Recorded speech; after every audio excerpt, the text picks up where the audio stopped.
Magandang araw po sa inyong lahat.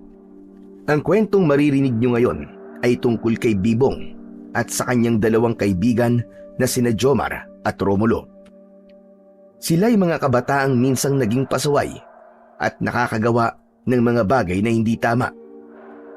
At sa hindi inaasahang pangyayari, gawa ng wala silang pantustos sa kanilang pag-aaral, ay nakuha nilang magnakaw sa isang gusali. May nakita silang isang nilalang doon na hindi inaasahan. Isang malupit na aswang. Sa gitna ng takot, panganib at kaguluhan, paano kaya sila makakaligtas sa tiyak na kamatayan?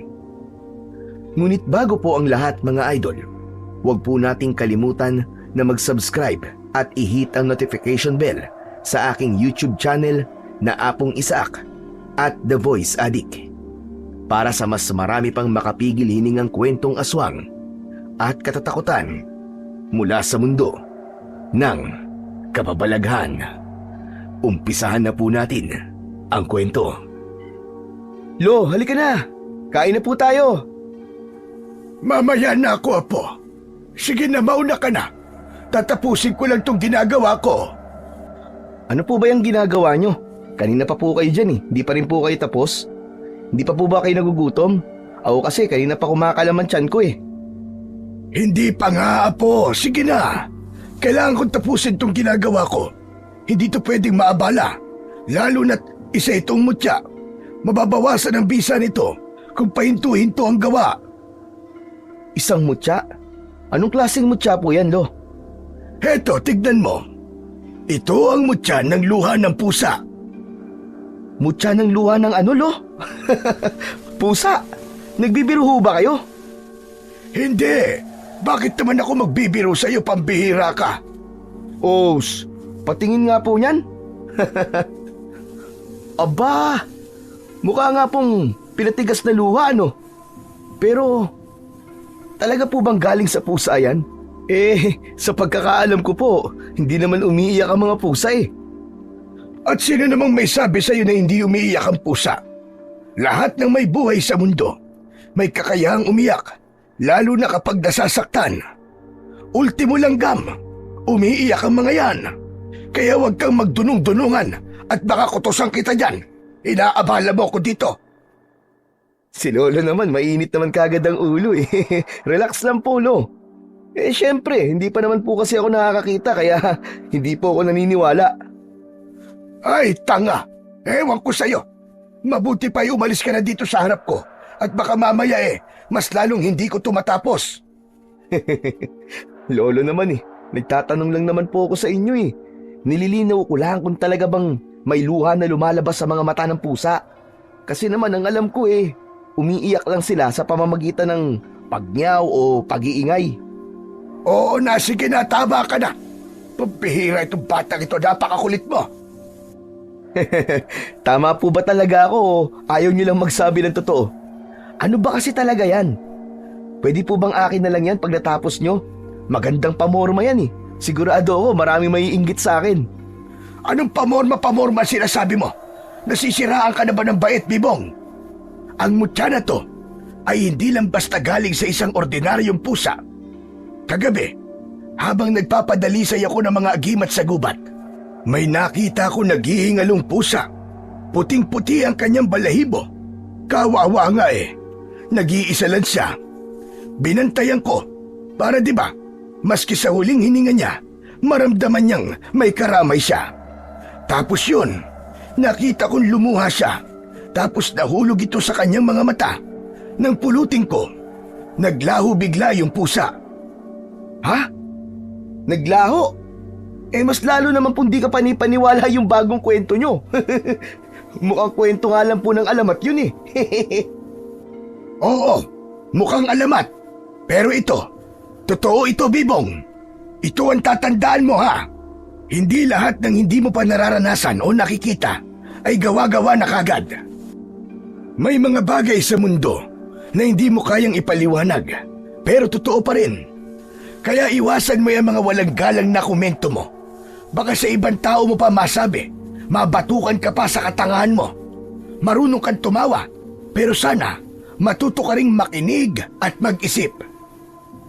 Napakamot sa kanyang ulo ang binata, pero naging interesado na siyang bigla sa ginawa ng kanyang lolo. Naupo ito sa tabi niya at pinanood ito habang ginagawa ang agimat. Sige na nga, Lo. Hindi na ako kontra. Pero, Lo, di mo pa sinasagot yung tanong ko, kung pwedeng akin na lang yan, Di ba marami ka naman ng agimat eh. Sige na, para pogi naman akong tignan. Abat makunat talaga yung kokote mo, ano? Kanina ko pa sinagot yung tanong mo. Hindi pwede. Bakit naman po? Bakit hindi pwede? Abay, hindi laruan ng mutya, Bibong. Hindi mo to pwedeng gawing pandekorasyon lang. May lakas itong hindi mo maintindihan. Kapag hindi mo nagamit ng tama, baka mapahamak ka. Kaya wag mong inuugali yan. Bastang nanghihingi ng bagay na hindi mo alam ang kapalit. Kapalit? Ano pong ibig sabihin nun, Lo? May kapalit pala yan? Abay, oo naman. Ang bawat mutya ay may kaakibat na responsibilidad.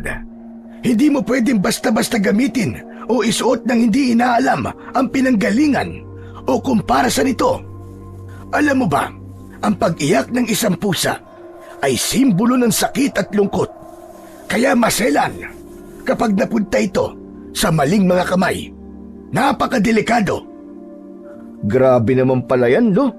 Akala ko pa naman bukod sa pamorma pwedeng gawing lucky charm. Iba ang mga lucky charm sa mutya. Kasi ang tunay na mutya, buhay yan. May koneksyon ito sa kalikasan, sa kaluluwa, at sa di nakikitang mundo. Baka nga engkanto diwata pa yung pusa na yun Di ko lang talaga masabi. Pero posible yun. Kaya kung hindi mo pa kayang intindihin o tanggapin ang mga ganitong bagay, huwag ka na munang makialam. Doon ka na muna. Chupi!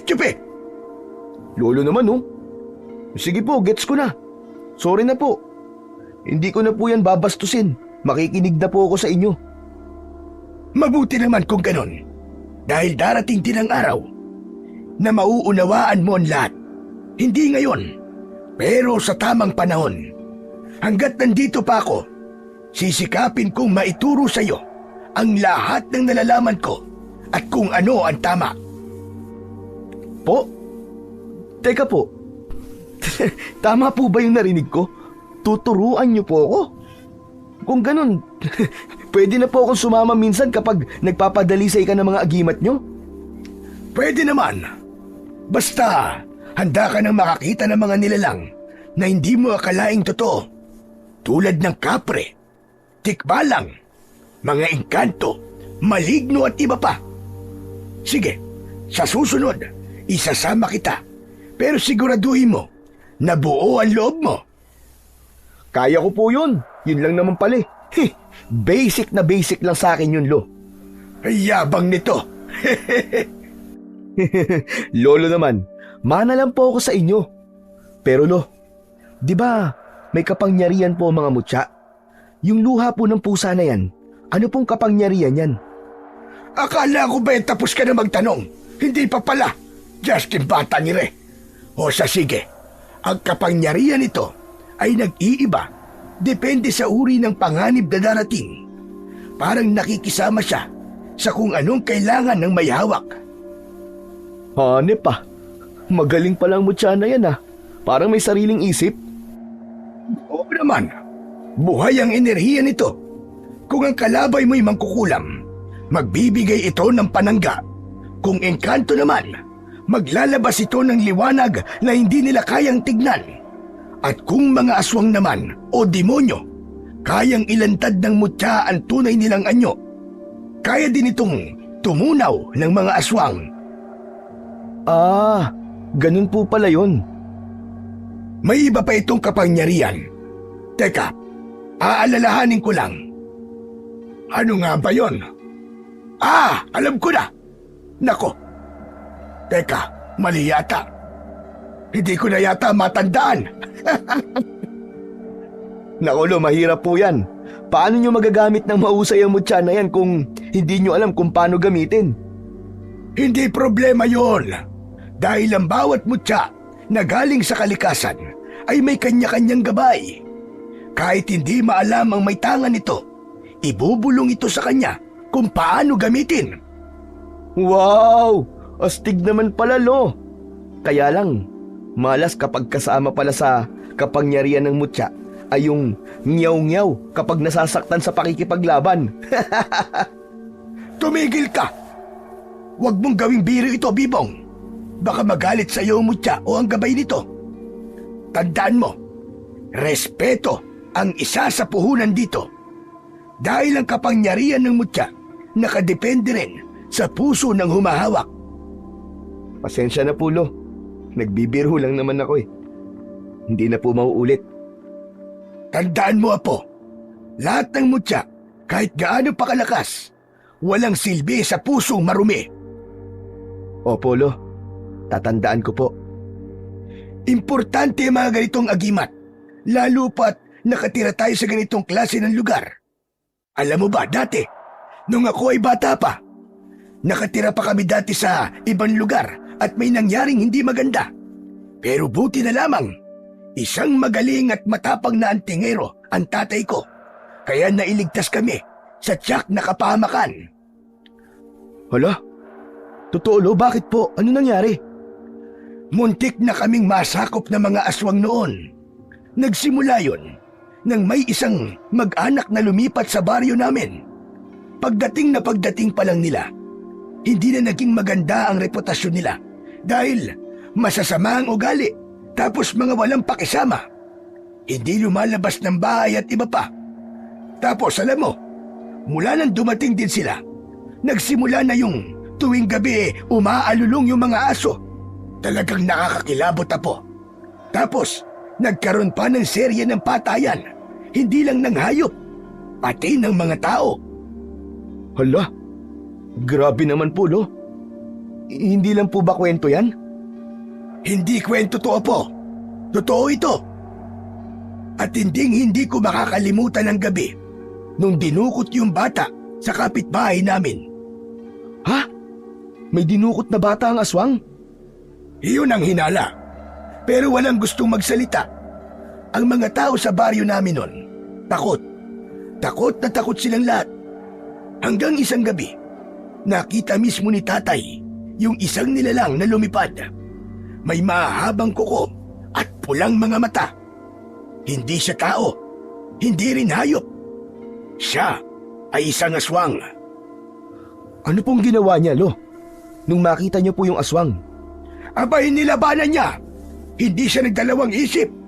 Ginamit niya ang isa sa pinakamakapangyarihang agimat na nakuha niya sa buntot ng tikbalang.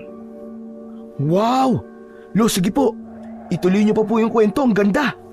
Napatay po ba yung aswang sa gabing yun? Hindi. Pero ang ginawa ng tatay ko, nilusob niya yung bahay ng dayong pamilya. At alam mo ba kung ano ang nakita niya? Ano po, Lo? Mga tao. Lolo naman eh. Ano namang klaseng kwento yan? Akala mo siguro tapos na kagad ang kwentuhan eh. Pero teka lang, pakinggan mo tong mabuti. Oo nga, mga tao ang nakita niya ron. Nakaupo sa sala. Parang normal lang. Parang walang nangyayari. Pero alam ng tatay ko, may kakaiba. Alam ni tatay na sila nga yung mga aswang. Teka, Lo, paano nangyari yun? Kung mukha naman palang normal na tao, paano niya po nasabing sila talaga yung mga aswang? Simple lang, Apo. Lahat sila. Walang anino. Ano, Lo? Walang anino? Tama ka. Kahit tirik ang buwan sa labas at bukas ang ilaw sa loob ng bahay nila, wala man lang kahit kapirasong anino na nagmumula sa kanila. Kaya dun pa lang, alam na ng tatay ko, hindi yun mga normal na tao. Isa pa, naaamoy niya. Iba ang amoy nila. Parang bulok na karne na hinaluan ng usok. Anong ginawa ni Lolo nun? Nilabanan po ba niya? Hindi siya basta-basta sumugod. Alam niyang delikado. Kaya kumuha siya ng isang bagay mula sa bulsa niya. Isang puting bato na tinatawag na batong liwanag. Kapag itinapon mo yun sa harap ng isang nilalang ng dilim, hindi sila makakagalaw. Ginamit niya, Lo? Oo, tumayo siya sa tapat ng pinto at sabay sigaw ng orasyon. Nang tumama ang batong liwanag sa sahig ng bahay, biglang nagsilabasan ang tunay na anyo ng mga yon. Yung ama, naging isang mapanganib na baboy ramo. At yung ina naman, naging dambuhalang uwak na may mukhang tao. At yung anak, humaba ang dila at nagkaroon ng sungay. Naku po, Diyos ko. Ano nangyari pagkatapos? Ginamit niya yung agimat ng buntot ng tikbalang, kaya hindi na sila nakapagbalat kayo pa. Tinawag niya ang mga kapitbahay at ipinakita sa lahat ang tunay na anyo ng mga halimaw na yon. Hanip, ang astig pala ng lolo ko sa tuhod ah. Abay, siyempre naman. Pero teka lang, hindi pa tapos yung kwento. Nung oras na yon, na nalaman na ng lahat na aswang nga sila, may dumating na isa pang antingero. Doon nagsimula ang matinding bakbakan. 4 ang sugatan, 3 ang hindi nakita hanggang ngayon. Naku, ibig sabihin, Lo, may nakatakas? Delikado yun, Lo, kung hindi lahat napatay. Kaya nga at yun ang dahilan kung bakit kami lumipat dito. Nagalit kasi yung nanay ko noon. Ayaw na ayaw kasi ni nanay noon na nakikipaglaban sa aswang ang tatay ko. Kaya pinapili niya, lilipat o lilipat. Abay, matindi pala ang lola. Walang mapagpipilian. Paano naman po pala kayo nagsimulang maging antingero? Mangyaring mas maagang namatay ang nanay ko, Bibong. At mula nang mawala siya, si tatay naman ay naging tutok sa akin. Lahat ng alam niya tungkol sa mga agimat at mutya, itinuro niya sa akin. Ah, natututunan din pala talaga yun. Oo naman. Kaya ikaw, darating din ang panahon na sa'yo ko naman isasalin ang lahat ng alam ko. Pero sana, bago dumating ang araw na yon, alam mo na kung paano magseryoso. Sana matino ka na nun. Grabe naman po kayo sa akin, Lo. Matino naman po ako ah. Madaling sabihin yan, pero mahirap patunayan, Bibong. Ito ang tatandaan mo. Bago ko sa iyo ipasa ang mga alam ko at ang mga agimat ko, kailangan patunayan mong kaya mong panindigan ang mga ito. Pustahan pa tayo, Lo eh. Kaya ko yan, promise. Makikita natin. Importante din talaga na matuto ka. Dahil hindi habang buhay na nandito ako para ipagtanggol ka. Huwag niyo munang sabihin yan, Lo. Matagal pa yun. Matagal pa tayo magkakasama. Kaya wag po kayo mag-alala. O siya, sige. Tapos na ako rito. Tara na't kumain tayo. Gutom na rin ako. Tumayo ang maglolo, pero hindi pa man nila naihahakbang ang kanilang mga paa, ay narinig nila ang isang boses sa likuran nila. Parehas silang napalingon, gulat at may halong pagtataka. Si Romulo nakangisi habang pinapagpag ang alikabok sa kanyang tsinelas. Tama ba narinig ko? Kakain pa lang kayo? Ayos! Saktong-sakto pala dating ko. Pwede bang makikain? Hoy, anong ginagawa mo ritong kulukoy ka? Bigla ka na lamang sumusulpat ah. Makikikain? Bakit? Masama ba? Hindi naman ho kayo magagalit, hindi ba, Mang Oyo? Hindi naman, iho. Pero sana man lang, nagsabi ka kahapon na pupunta ka rito. Nakapagluto sana ako ng mas marami. Ewan ko lamang kung kasya sa atin itong sinaing. Nako, pasensya na po.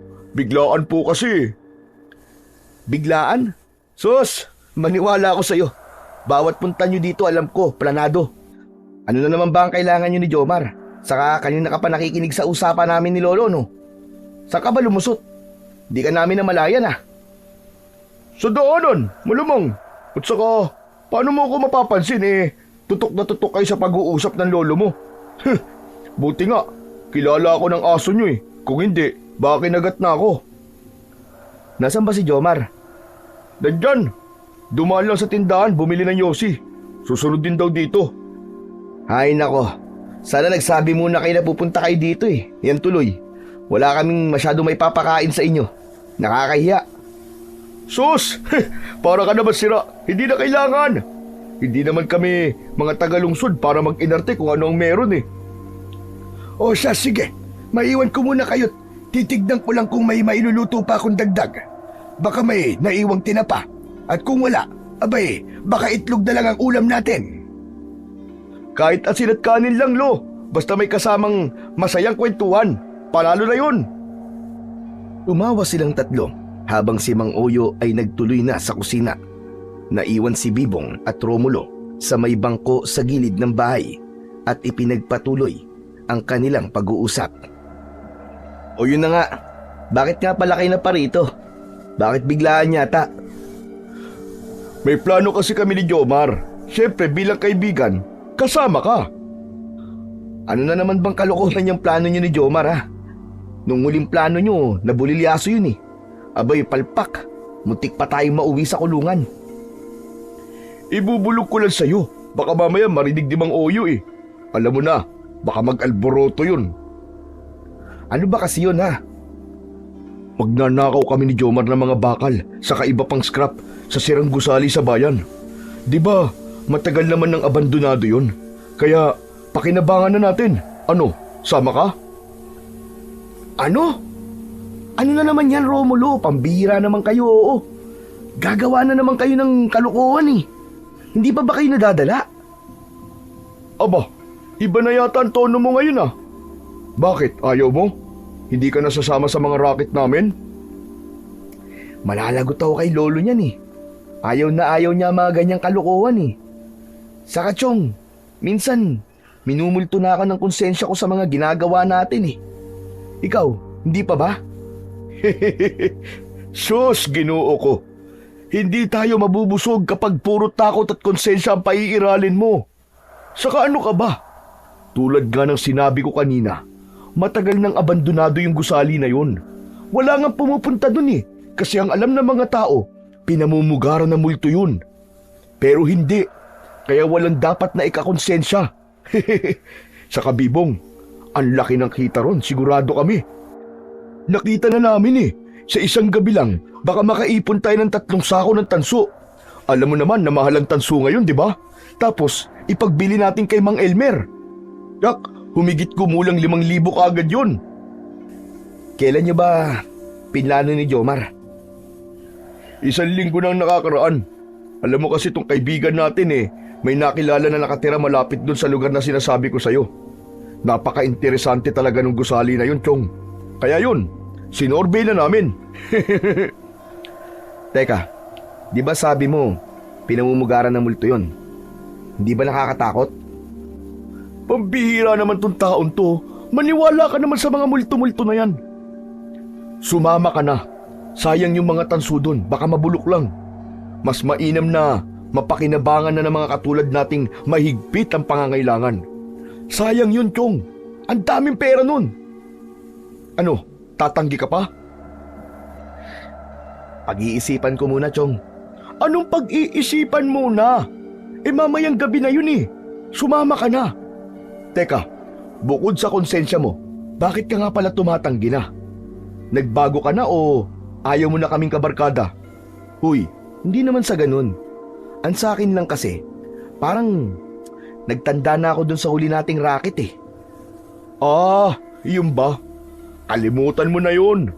Alam mo, makinig ka sa akin. Sumama ka na, akong bahala sa'yo. Yung kikitain natin dun, di hamak na mas malaki kesa dyan sa pa-sideline mo na pagpasok sa construction.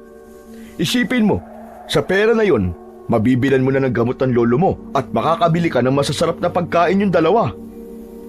Nagkakamali ka, Chong. Si Lolo, mas gugustuhin nun na mag-ulam ng asin basta't malinis. Pero kapag ganun na masarap nga ang ulam, pero pag nalaman naman niyang galing sa nakaw, hindi yun kakain. Matindi ang prinsipyo ng lolo ko, baka akala mo. At alam mo yan. Saka, hindi ko basta-basta kakalimutan yung nangyari na yun eh. Muntik na tayong makulong eh. Huwag kang masyadong malakas ang boses. Baka mamaya marinig tayo ng lolo mo. Palayasin pa ako dito. Chong, pangako ko sa'yo, hindi tayo mapapahamak sa pagkakataong to. Walang bantay sa gusali na yon. Pulido ang plano namin ni Jomar. Wala kang dapat na ipag-alala. Sayang din to, Chong. Pwede rin tong pang tuition. Ay nako. Baka malaman to ng lolo ko eh. Malalagot na naman ako eh. Tayo lang naman tatlong nakakaalam eh. Hindi, Chong, pas ako. Pasensya na talaga. Hard pass. Pambihira naman, oo. Minsan na nga lang mag-aya, ipapahiya mo pa ako. Sus, ano namang klaseng itsura yan? Huwag mo na nga akong konsensyahin. Hindi ako tatablan yan.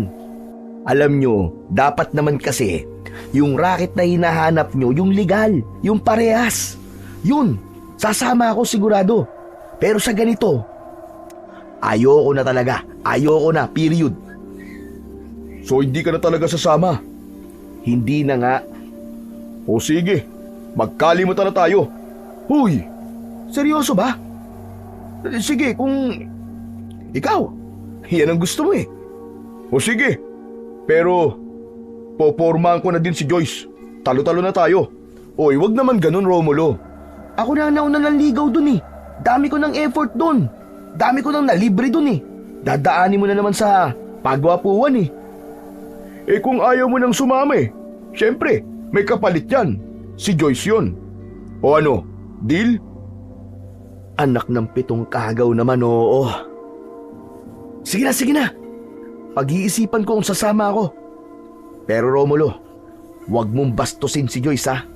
Hindi siya tulad ng ibang babae. Yan! Very good! Ganyan ang bibong nakilala ko. Basta mamaya 11:00 ng gabi. Dating gawi. Bahala kayo. Teka, nasan ba si Jomar? Nandun sa may eskinita, sa katapat ng tindahan ni Aling Pina. Kanina pa hinihintay yung sukli sa Yossi. Tagal yung tindere. Parang sinasala pa yata ang barya. Tumango si Bibong. Napatingin siya sa kalsada at tinanaw kung darating pa ang isa nilang kaibigan. Nagkaroon ng sandaling katahimikan sa pagitan nila ni Romulo. Ngunit ang katahimikang yon ay nabasag nang makarinig sila ng malalakas na sigaw mula sa paparating na binata. Ah! Tulong! Tulong! Agad na napatayo ang dalawa nang makilalang si Jomar ang humahangos. Takot na takot at pawis na pawis. Habol nito ang kanyang hininga nang makalapit sa dalawa niyang kaibigan. Hoy, Ano ba nangyayari sa'yo? Bakit ka parang takot na takot? May humahabol ba sa'yo? Takting yan! Hinahabol ako ng baliw! bakit ka naman nahabulin ng baliw? Aba, siguro may atraso ka dun ano? Tinira mo no? Hoy! Si Raulo, anong tinira? Anong pinagsasabi mo? Hindi ako rapist, no? Ganun na ba kababa ang tingin mo sa akin? Kaya mo nasabi yan? Alam mo, kahit na ganito ang pagbumuka ko, ni minsan, hindi ko kayang pagsamantala ng isang babae, no? Ito naman masyado seryoso. Nagbibiro lang. Ang init kagad ng ulo mo. Eh bakit ka nga kasi hinabol ng baliw? Ano bang atraso mo? Isa ka pa, atraso ka agad. Di ba pwedeng pinagtripan lang ako noon, kaya ako hinabol? Eh bakit ka naman kasi tumatakbo? Kung di ka tumakbo, hindi ka sana nun hinabol. Ano ba? Basic! May saltik ka rin, no? Sige, pagkaisahan niyo ako. O siya, sige na. Tama na nga. Mabuti pa tara na sa loob. Kumain na tayo. Kanina pa ako nagugutom eh. Mamaya na lang natin tuloy itong usapan na to. Ayun, mabutit sinabi mo yan.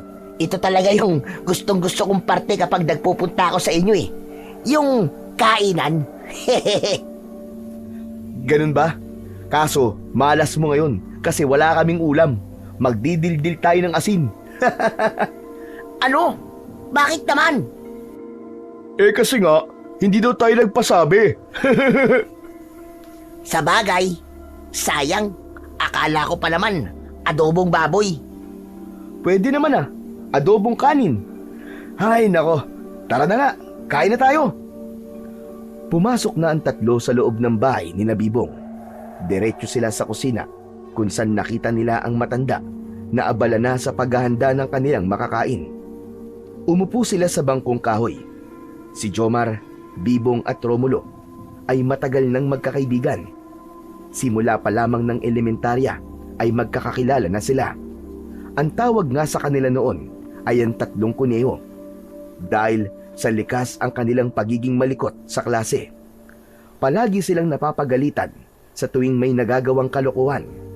Si Bibong ang tumayong leader nila, samantalang si Romulo ang pinakamatangkad at may itsura sa kanila. Si Jomar naman ang bunso, tahimik at matatakutin, kaya palaging nagbibiro.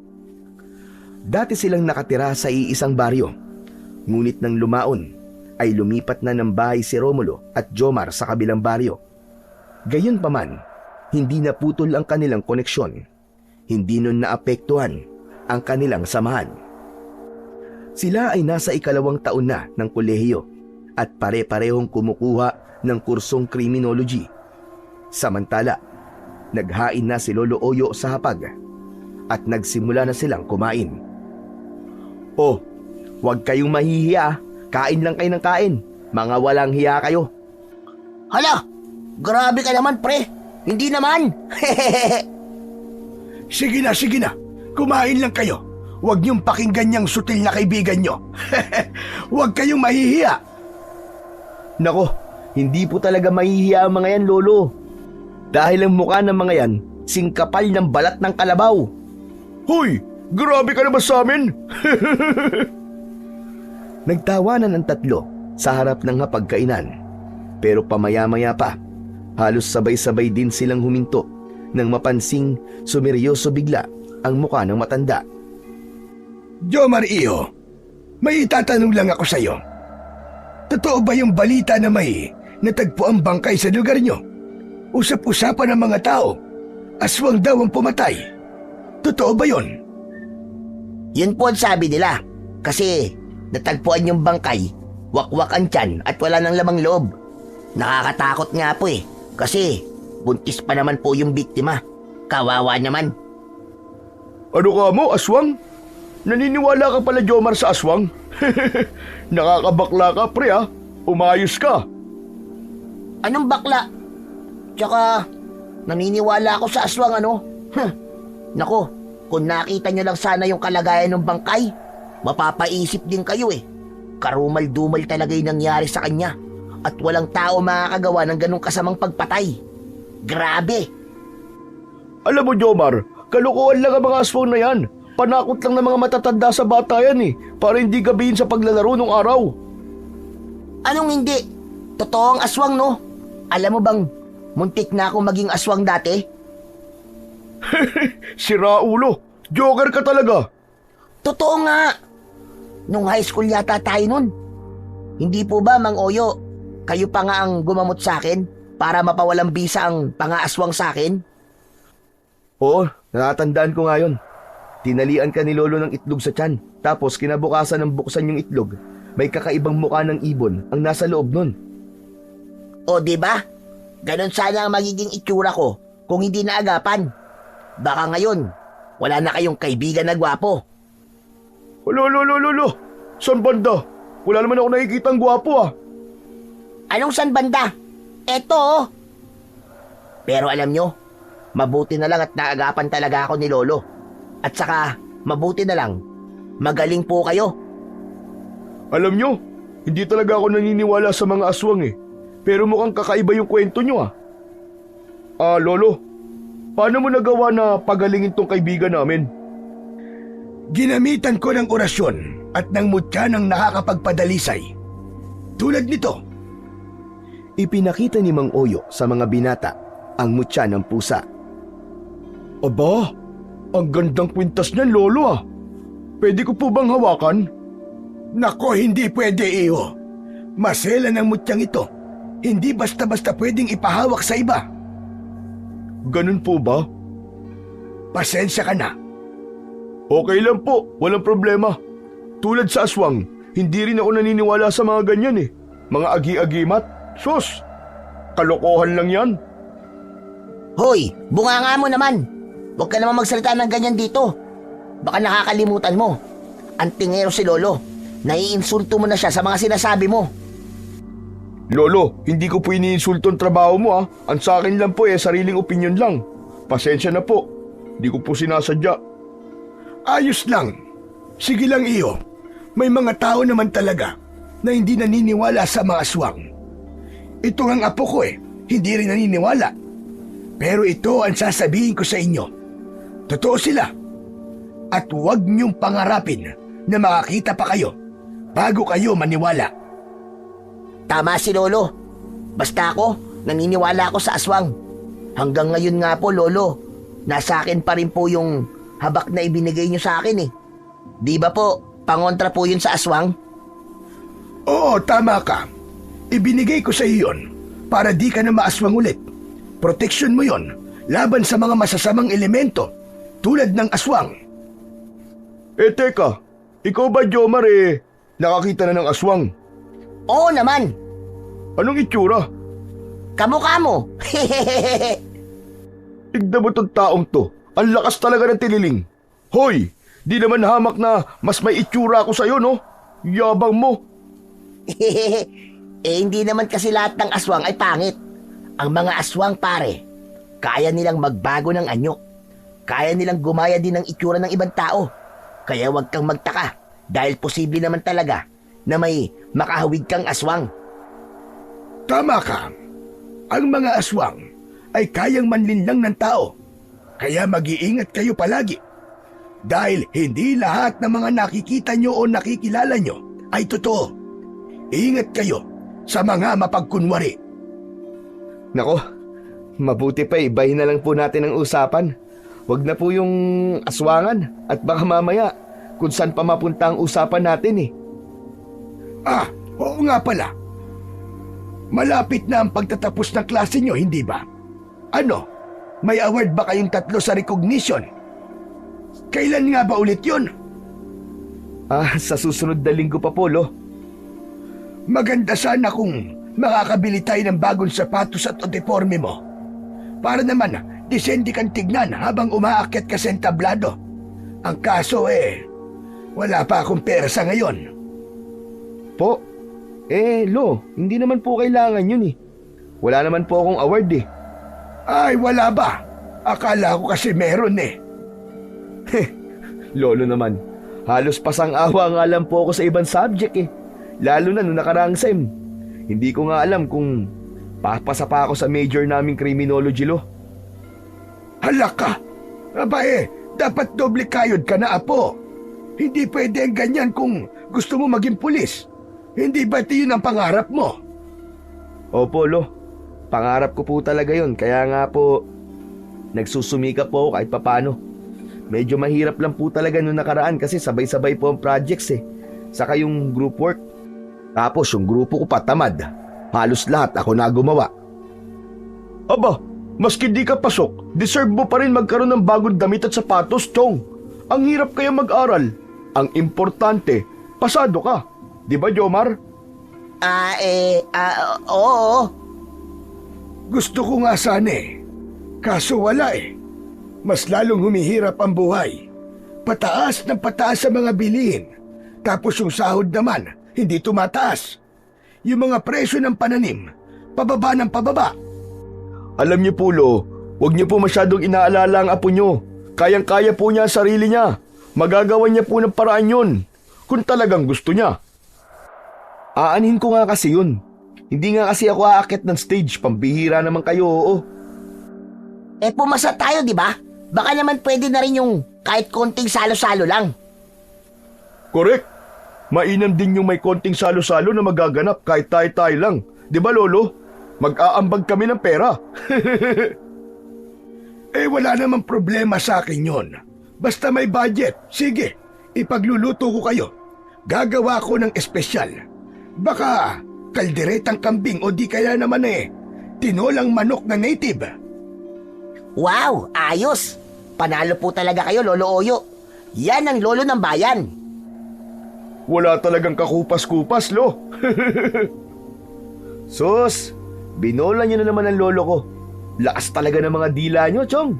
Lo, Huwag niyo po muna silang patulan. Huwag na muna nating isipin yung handa-handaan na sinasabi nila. Saka na lang po kapag graduation na. Malayo pa naman po yun eh. Makakaipon pa tayo. Yan ka na naman. Kinontra mo na naman. Sige na, ituloy nyo na yung pagkain nyo. Saka na lamang natin pag-usapan ng salo-salo na gusto nyo. Ipinagpatuloy nila ang kanilang pagkain. Nang matapos, nagtulong-tulong ang tatlo sa pagliligpit ng kanilang pinagkainan at sila na din ang naghugas ng pinggan. Bagay naman na labis na kinatutuwaan ng matanda sa dalawang kaibigan ni Bibong. Walang alam ang matanda sa mga ginagawa nilang kalokohan. Tumambay ang tatlo sa sala, samantalang si Lolo Oyo naman ay pumunta na sa likod ng kanilang bahay para naman asikasuin ang kanilang mga alagang hayop. Napatingala sa bubong si Romulo. Pre, tignan mo. Sira na pala tong bubong nyo eh. Ang dami ng butas. Kaya nga madami na talagang sira yan. Wala naman kasi kaming perang pampaayos eh. Yung pera na kinikita ko sa pagsa-sideline nauuwi lang sa mga gastusin namin dito. Tsaka sa school. Ang hirap talaga maging mahirap. Alam mo, Chong, kung ako sa'yo, pumayag ka na kasi na sumama sa amin ni Jomar. Huwag ka nang pakipot pa. Para ka naman chicks eh. Saka, huwag ka mag-alala. Mag-iingat naman tayo eh. Bakit? Ayaw mo ba sumama, Chong? Ano nangyari? Takot daw. Baka daw mabulilyaso ulit. Sos, madali lang tong racket natin na to ngayon, tol. Wala kang dapat na ipag-alala. Yan nga din ang sinabi ko sa kanya. Kaso, ang hirap namang kausap.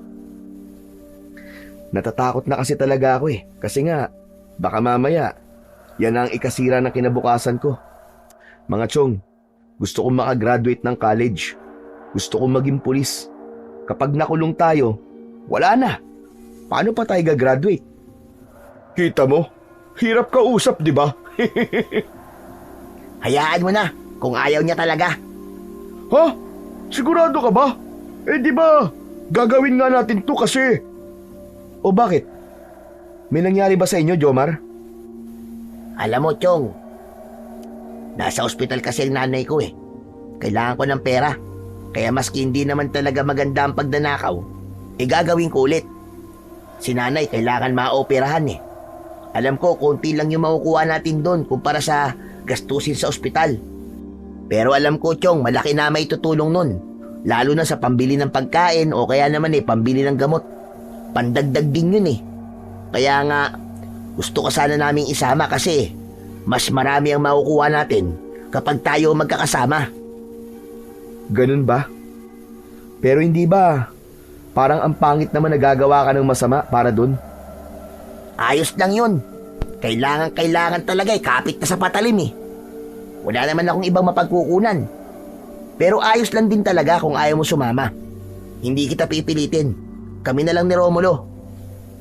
Eh di umuwi na tayo. Wala naman tayong gagawin dito eh. Mabuti pa sa inyo na lang ako makitulog. Uwi kayo? Oo, nakakahiya naman kung dito pa kami tutuloy. Eh ayaw mo naman pala sumama. Teka lang. Sige na. Sasama na ako. Sabi ko na eh, di mo kami kayang tiisin eh. Ayos! Yan ang gusto ko sa'yo, Bibong. Bibong-bibo ka talaga. Oo na. Para naman akong bata na inuuto nyo eh. Hindi ka namin inuuto ah. Di ba pwedeng masaya lang kami? Kaya nga naman, hayaan mo, Chong, mag-iingat talaga tayo. Pinapangako ko na wala tayong magiging problema. Saka huwag ka mag-alala. Last na talaga to. Tama, last na to. Pagkatapos ito, legit na tayo. Focus na tayo sa pag-aaral, sa pangarap, tsaka sa pagiging pulis. Tama. Swear to God. Pagkatapos nga nito, wala nang kabalbalan. Kailangan na natin talagang ayusin ang mga buhay natin. Sige. So ano? Anong magiging plano? Ganito, alas 11 ng gabi, pupunta tayo sa likod ng abandonadong gusali. May butas dun sa likod. Hindi siya halata sa daan, Kasi natatakpan ng mga damo. Tapos, dadaan tayo sa fire exit sa loob. Nandun yung mga luma at kalawangin na bakal. Karamihan, frame ng mga luma nilang mesa, silya, pati yung ibang gamit na iniwan na nila doon. Tapos, may mga tanso doon. Marami talaga. Dadalhin natin yung sako, yung crowbar, tsaka kutsilyo. Pambaklas lang ah, hindi panlaban. Ayos ah. Buo na pala ang plano eh. Naplansya nyo na. Siguro ang mabuti nating gawin ngayon, matulog na tayo. Magpahinga para hindi tayo antukin mamayang gabi. Mabuti pa nga, para mamayang gabi, trabaho na. Pagkatapos magkasundo, agad na nag-ayos ng higaan ng tatlo. Sa maliit na silid ni Bibong, naglatag sila ng mga banig at kumot. Si Romulo ang kumuha ng mga unan mula sa itaas ng aparador, habang si Jomar naman ay abalang pinaplansya gamit ang kamay, ang lukot-lukot na kumot para raw presko sa balat. O ayan na, ayusin nyo ng posisyon nyo. Madami-daming oras pa ang itutulog natin. Tama, tahimik na. Wala na munang maghaharutan ha. Bawal ang antukin mamayang gabi. Humiga si Jomar sa gitna, habang si Romulo sa kaliwa at si Bibong sa kanan. Malapit sa bintana, tahimik, isa-isang pumikit ang mga mata. Sa kabila ng lamig ng simoy at ginhawa ng pagkakahiga, hindi agad dumapo ang antok sa kanilang mga mata. Ngunit hindi nagtagal, isa-isa silang nadala ng antok at napapikit na rin. Mabilis na lumipas ang oras. Eksakto 11:00 ng gabi ay naghanda na ang tatlo. Tahimik silang nag-ayos. Nakasando at shorts lamang sila. Bitbit ang mga sako at mga gamit na inilagay sa isang lumang backpack. Ingat na ingat nilang binuksan ang bintana ng kwarto at doon sila lumabas na tatlo. Ekspertong-eksperto na sila sa hindi paglikha ng ingay. At nang matapos, masiguro na wala ng tao sa labas at di nagising ang matanda, mabilis silang tumakbo palayo. Naglakad sila papunta sa lugar kung saan ipinarada ni Romulo ang kanyang sasakyang tricycle. Madilim ang gabi at ang tanging liwanag sa dinadaanan nila ay mula sa malalayong poste. Ilang sandali pa, iniwan na muli nila ang sasakyan sa isang tagong lugar sa likod ng talahiban. Walang gaanong dumadaan sa kalsadang yon, kaya panatag sila. Mabilis silang bumaba at dahan-dahang lumakad papunta sa abandonadong gusali. Tahimik ang paligid. Tanging ang mga kuliglig at sarili ng nilang kaluskos ang kanilang naririnig. Malayo pa ba tayo? Medyo. Ganun ba? Medyo sumasakit na kasi ang binti ko eh. Konting tiis na lang, Chong. Baka kasi magising si Lolo eh. Malalagot tayo kapag nalaman niya na umalis tayo ng 10 oras ng gabi. Huwag mo na munang isipin ang mga bagay na yun, Chong. Focus muna tayo sa goal. Hindi naman tayo magtatagal doon, di ba? Malamang, alangan naman na doon pa tayo tumambay. Mahinang binatukan ni Bibong ang kaibigan si Jomar dahil sa pagiging pilosopo nito. Alam mo, Jomar, alam mo ikaw, pasama na ng pasama ang ugali mo. Pasensya na. Sige na. Focus na tayo sa goal. Sigurado ba talaga kayong wala nang nakatira sa lugar na yon? Bakit na naman ba? Paulit-ulit ka naman. Wala na nga nakatira doon. Kung gusto mo, ikaw na tumira para may tao na ron. Sabi ko na eh, dapat talaga hindi na ako sumama dito eh. Binubuli nyo lang ako eh. Hindi, biro lang naman tol, ko naman. Para ka namang others eh, hindi ka mabiro. Bilisan na nga lang natin ang paglalakad. Mabuti pa nga. Ilang sandali pa ay narating na rin nila ang lugar. Heto na yun. Yan ang sinasabi ko sa inyo. Tahimik lang tayo ah, para walang makapansin sa atin. Oh, akala ko ba walang tao dito? Ito naman, masyadong nervyoso. Wala ngang tao dito, Chong. Ano ka ba? Sinabi ko lang yun para di tayo maging kampante. Huwag na kayo magtalo. Sige na, pumasok na tayo. Bilisan lang natin. Pagkapasok nila sa loob ng gusali, agad nilang naamoy ang alikabok, amag at kalawang. Madilim sa loob. Tanging ang liwanag ng maliit na flashlight ni Bibong ang nagsisilbing gabay nila habang dahan-dahan silang naglalakad papasok. Grabe. Nakakatakot nga pala tong lugar na to, no? Ang daming mga sirat lumang kabaong. Wala na itong pinagkaiba sa sementeryo, ah. Ayos lang yan. Hindi naman talaga dito sa ibaba ang nakakatakot eh. Doon sa itaas. Kasi ang alam ko, doon yung katayan nila ng mga patay. Hehehe. Ano? Anong katayan? Doon sila nag-iimbalsa mo ng mga patay. Ito naman oh, kung ano-ano iniisip eh. Susme. Sa isang sulok, nakita nila ang lumang fire exit na tinutukoy ni Jomar. Doon naroon ang mga kalawangin at sirang bakal, mga frame ng mesa, silya, cabinet at iba pang gamit na iniwan lang sa paglipas ng panahon. Meron ding mga sirang electric fan, ilang lumang wiring at metal parts na puno ng alikabok. Dito tayo magsimula, Jomar. Buhatin mo yung sako. Bibong, hawakan mo yung ilaw. Agad nilang inilabas ang mga dala nilang gamit, kutsilyo, crowbar at sako. Mabilis ang kilos ni Jomar. Maraan niyang binabaklas ang mga tansong bahagi ng electric fan. Si Romulo naman ay abala sa pagtatanggal ng tornilyo sa isang bakal na kabinet gamit ang crowbar. Si Bibong, habang hawak ang flashlight, panayan lingon sa paligid. Bilisan niyo, pre. Hindi ko alam kung bakit pero parang may mali eh. Ang bigat ng hangin, tapos ang baho. Parang may amoy daga na nabubulok. Relax ka lang.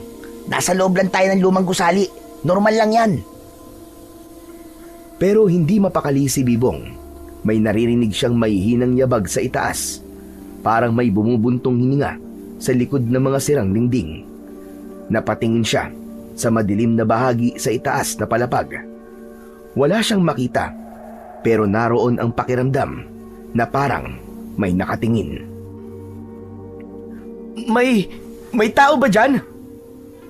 Hoy! Sinong kinakausap mo dyan? Pambihira to oh. Kasi parang may tao sa taas eh. Huwag ka na nga manakot dyan. Bilisan na lang natin ang trabaho. Grabe, jackpot tayo dito, ang daming tanso. Yan oh, kunin na rin natin yung mga bakal. Pwede ring ibenta yan. Ipinagpatuloy na nga nila ang kanilang ginagawang pagnanakaw. Halos mapuno na nila ang 2 sako. May isa pa silang dapat na punuin. Ngunit habang nagpapatuloy sila, biglang napatingin si Bibong sa may hagdan.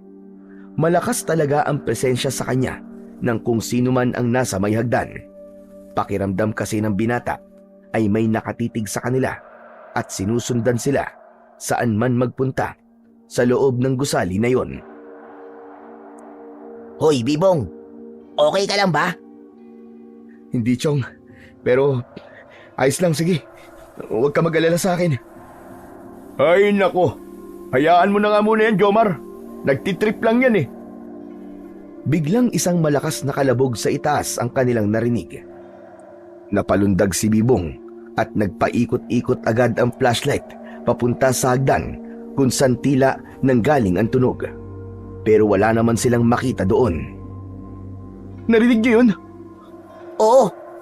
Nako, kayo naman oh. Daga lang yun. O kaya naman baka pusa lang.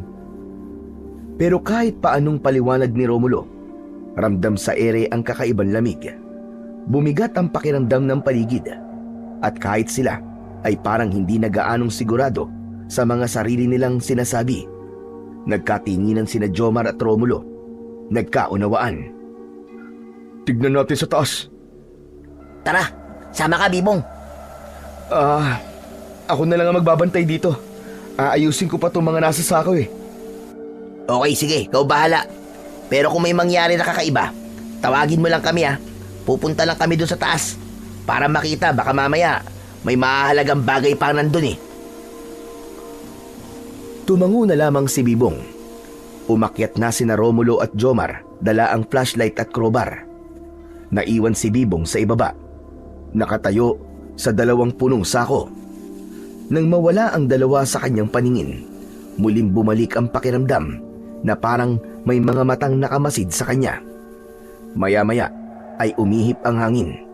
Tapos ay may parang nakita siyang dumaan sa kanyang likuran. Anak ng teteng oh. Ano ba yun? Luminga siya pero wala pa rin siyang nakita. Nagsimulang bumilis ang tibok ng kanyang puso. Para siyang nauupos sa sarili niyang takot. Hindi pa man nagtatagal ay may narinig siya ulit na malakas na pagbagsak ng bakal at gumulong pa ito sa saig. Jomar? Romulo? Kayo ba yan? Walang sumagot sa kanya. Pumunta siya sa pasilyo, sumilip sa direksyon ng tunog. Wala pa rin siyang nakita. Pagbalik niya sa dating pwesto, nakita niyang nakabukas ang isa sa mga sako. Tila ba may gumalaw? Parang may humukay sa loob nito. Napaatras ang binata. Anak ng... Mukhang akong pinagtitripan ng dalawang to ah. Hoy! Bilisan niyo dyan! Nang makaalis na tayo! Bibong, huwag ka masyado maingay. Ano ka ba? Ano ba kasing ginagawa niyo sa taas? Halina kayo dito, umuwi na tayo! O sige, sandali lang. Babalikan ko lang si Romulo. Sige, sige! Bilisan niyo na! Muling nawala si Jomar sa paningin ni Bibong. Muli siyang naiwan sa ibaba. Nagbantay ng kanilang mga gamit. Inisa-isa niyang inayos ang mga gamit na scrap na nakuha ng kanyang mga kaibigan. Ngunit hindi pa man siya nangangalahati sa ginagawa ay napahinto siya nang marinig niya ang sigawan ng kanyang mga kaibigan sa itaas ng gusali. Bigla siyang naalerto. Agad na kumilos at tataas na sana siya. Pero nakasalubong niya si Romulo. Tumatakbo pababa. Oh! Ano nangyari? Nasaan si Jomar? Umalis na tayo rito! Bilisan mo! Sandali si Jomar! Hindi natin siya pwedeng iwan! Hayaan mo na siya! Umalis na tayo! Huwag ka makulit! Hindi ako aalis dito, siraulo ka ba? Sabihin mo sa akin kung bakit ka nagkakaganyan. Hindi ko iiwan si Jomar dito. May aswang sa taas. At si Jomar sinugod ng aswang. Kitang-kita ko, Bibong. Ano? Paano nagkaroon ng aswang dito? Hindi ko alam. Mamaya na tayo mag-usap. Kailangan na natin makaalis dito bago pa bumaba yung aswang na yun. Mapapahamak tayo dito. Si Jomar, hindi na natin siya matutulungan. Pero, Bibong, wala na tayong magagawa. Tara na! Pero paano yung mga ninakaw nating gamit? Iiwan na lang ba natin yun dito? Oo, lagyan naman oh. Tara na! Magkasabay silang tumakbo palabas ng gusali. Halos madabada pa sila sa pagmamadali. Sa likuran nila, nakarinig si Bibong ng mga yapak. Kasabay nito ay ang malakas na ungol. Para silang hinahabol. Si Bibong, bagamat nakakaramdam na din ng takot, ay paminsang-minsang lumilingon. Umaasang makikita si Jomar na sumusunod, pero wala. Mas lalo siyang nataranta. Ano ba? Huwag kang lingon ng lingon! Bilisan mo, Bibong! Patuloy silang sumibad palabas ng gusali hanggang sa makarating na sila sa likod. Hindi na sila lumingon pa. Sumuot sila sa butas at nagpatuloy sa pagtakbo hanggang sa makarating sa kanilang sasakyan. Sandali lang, Chong! Ano ba talaga nangyari sa inyo? Pwede mo bang ipaliwanag sa akin? Malayo na tayo sa gusali. Wala na yung aswang na sinasabi mo. Si Jomar, nasan pa talaga siya? Chong, wala na siya. Baka patay na siya, Chong. Ano? Anong patay na? Hindi ka ba nakikinig? Baka patay na si Jomar. Sinabi ko na sa'yo, di ba? May aswang sa gusali na yun. Maniwala ka sa akin, hindi ako nagbibiro. Patawarin mo ako, Bibong. Wala akong nagawa nung bigla na lang siyang dambahin ng aswang. Baka nga sa mga oras na to, nilalantakan na siya ng aswang na yun. Hindi pwede. Babalikan ko siya. Anong babalikan? Nababaliw ka na ba? Sige, kung di na talaga kita mapipigilan, sige, bumalik ka. Pero kunin mo muna to.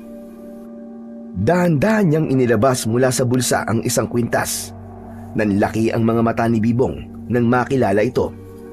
Yun ay walang iba, kundi ang mutya ng luha ng pusa.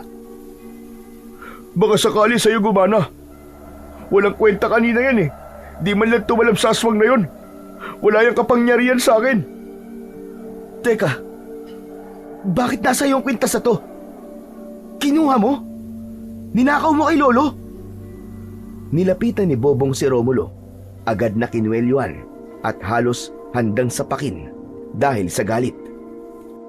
Hayop ka, Chong. Makati talagang kamay mo. Talo-talo na talaga. Pati ang lolo ko, nagawa mo pang pagnakawan. Hindi ka lang traidor na tao. Tunay ka rin na magnanakaw at makasarili. Hindi ko naman sinasadya eh. Natukso lang ako. Sorry. Sorry na talaga. Wala akong pakialam sa sorry mo. Ngayon mas kailangan kong balikan si Jomar doon. Kasi baka mamaya baka ginawan mo lang siya ng masama eh. Tapos gusto mong palabasin na aswang ang pumatay sa kanya. Hindi ko magagawa yun, Chong. Maniwala ka naman sa akin. Hindi ko sasaktan si Jomar, no? May aswang talaga. Nakita ko yung aswang. Kinuha ni Bibong ang kwintas at mabilis na inilagay sa kanyang bulsa. Hindi na siya nag-aksaya ng oras, ni hindi nilingon ni Romulo nang marinig niyang umandar na ang tricycle nito para umalis. Tumakbo na siya pabalik ng madilim at delikadong gusali. Habang papalapit, ramdam niya ang malamig at mabigat na hangin. Parang may mga matang nanonood sa kanya sa dilim. Pero hindi siya nagpatinag. Isinuot niya ang kwintas. Pagsuot niya nun, ay naramdaman niyang tila nagkaroon siya ng tapang na magpatuloy. Para kay Jomar. Para kay Jomar gagawin ko to. Para sa pagkakaibigan. Hinigpitan niya ang hawak sa mutyang nakatapat sa kanyang dibdib. Saka siya pumasok sa loob. Determinado at handang harapin ang kung anong nilalang na naghihintay sa loob. Pagkapasok sa loob, agad niyang tinawag ang kanyang kaibigan. Jomar! Jomar, nasan ka? Jomar! Ngunit walang sumasagot. Masyadong tahimik sa loob.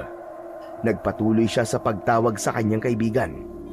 Wala na siyang pakialam kung malakas ang kanyang tinig. Mas gugustuhin na rin niyang may makatawag ng pansin sa kanya para tuloy makahingi siya ng tulong sa iba.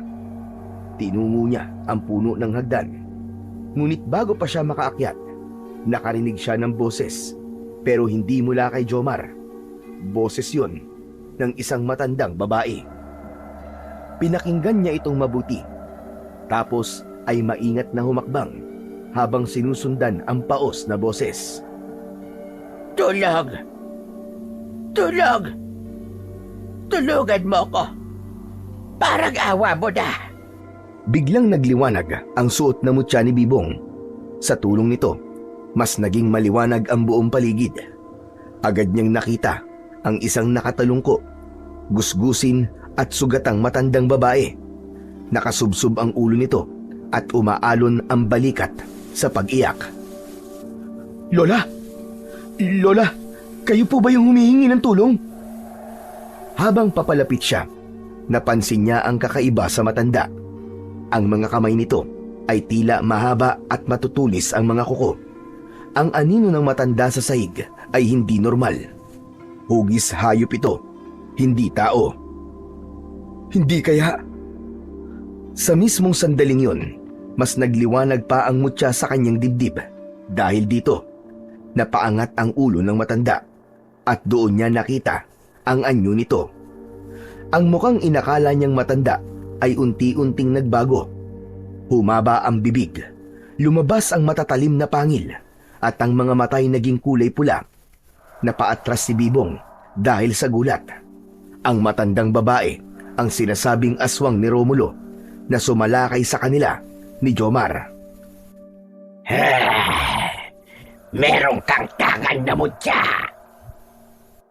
Lumapit ang aswang kay Bibong. Muling umatras ang binata. Hindi siya makapaniwala sa nakikita. Ang bawat pagakbang niya paatras ay sumasabay sa paggapang ng malamig na hangin sa kanyang batok. Ngunit naramdaman niyang nag-init ang kanyang mutya. Halos mapaso siya. Gumagalaw din ito na parang may sariling buhay. Parang gustong kumawala sa kanyang leeg.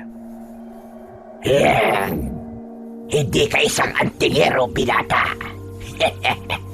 Mabuti pa ay isuko mo na sa akin ang hawak mong mutya. Hindi!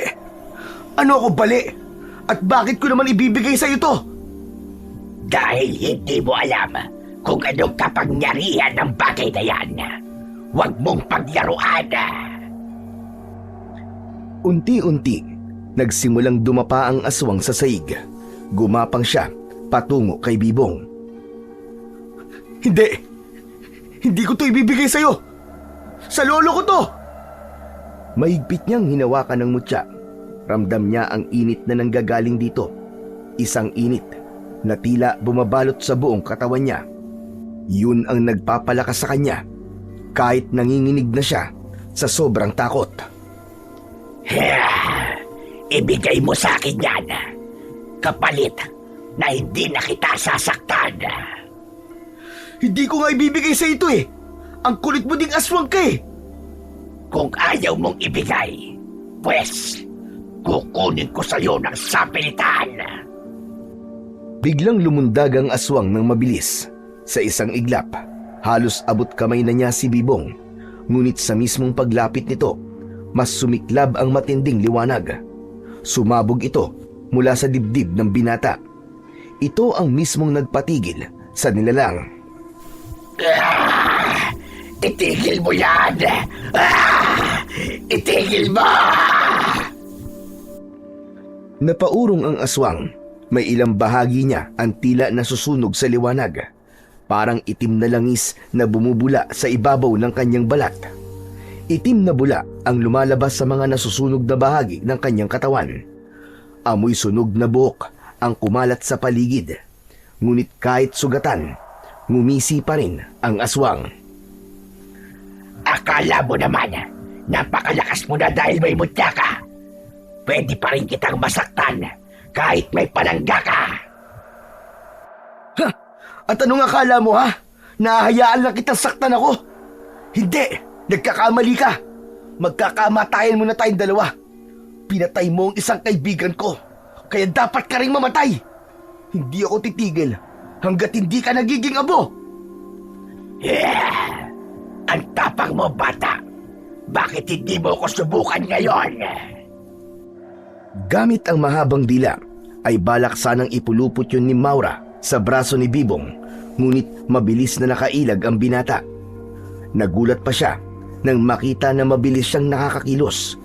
Naisip niyang isa din yun sa kapangyarihan ng mutya. Magaling ka. Ngunit tignan natin kung saan ka dadalhin ng tapang mo. Gamit ang mahaba at madulas na dila, muling sinubukan ng aswang na maabot si Bibong. Mas mabilis na, para bang mas ginanahan dahil sa galit. Tinarget nito ang braso niya at sa isang iglap, nagtagumpay siya. Naipalupot niya dito sa kaliwang kamay ng binata ang kanyang dila. Pumulupot na parang ahas. Ramdam ng binata ang malamig at malagkit na pakiramdam at ang paghigpit nito na para itong pinipiga. Napasigaw siya sa sakit. Ah! Bitiwan mo ako! Bitiwan mo akong bruha ka! Pilit niyang hinila ang sarili palayo. Ngunit parang bakal ang pagkakapulupot ng dila ng aswang sa kanyang braso. Naramdaman niya ang pamamanhid na mabilis na gumagapang sa kanyang braso. Para bang may lason ang laway ng halimaw. Habang nagpupumiglas siya, nakikita niya ang mapanlait na ngisi ng halimaw. Humina ang liwanag ng mutya, kasabay ng panghihina ni Bibong. Napaluhod ang binata sa sakit. Ngunit bago pa siya tuluyang mawalan ng pag-asa, isang sigaw ang kanyang narinig. Nakita niya ang anino ng isang lalaki na nasa likod ng aswang. May hawak itong bakal. Hinambalos nito ang halimaw. Hayop ka! Bitiwan mo ang kaibigan ko! Tumama ang bakal na tubo sa tagiliran nito, dahilan para lumuwag ang pagkakapulupot ng dila nito sa braso ni Bibong. Napaatras ang aswang, napangiwi sa sakit. Jomar! Buhay ka pa? Oo naman! Muntik na ako mapatay ng hayop na yan.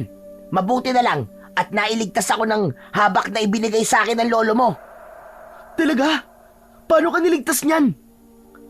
Magsasalita pa sana si Jomar, pero nakita nilang naghahanda na naman ulit ang aswang sa muli nitong pagsalakay. Mas galit ito, mas mabangis na ang kanyang anyo. Kumanda kayo! Papatayin ko kayong dalawa! Tol, tara na! Mga unggoy, hindi na kayo makakatakas sa akin! Gagawin ko na kayong pagkain! Mabilis na pumihit ang dalawa at tumakbo palayo sa aswang. Pre, anong plano? Ano pa? E di yan tumakbo. Nagkatinginan ang magkaibigan. Bagamat parehas na nanginginig pa rin ang mga tuhod sa labis na takot, ay pareho silang hindi sumuko. Isang malakas na alulong ang kanilang narinig mula sa aswang. Sunod ay natahimik ang paligid. Muling sumuot sa butas ang dalawa palabas ng gusali.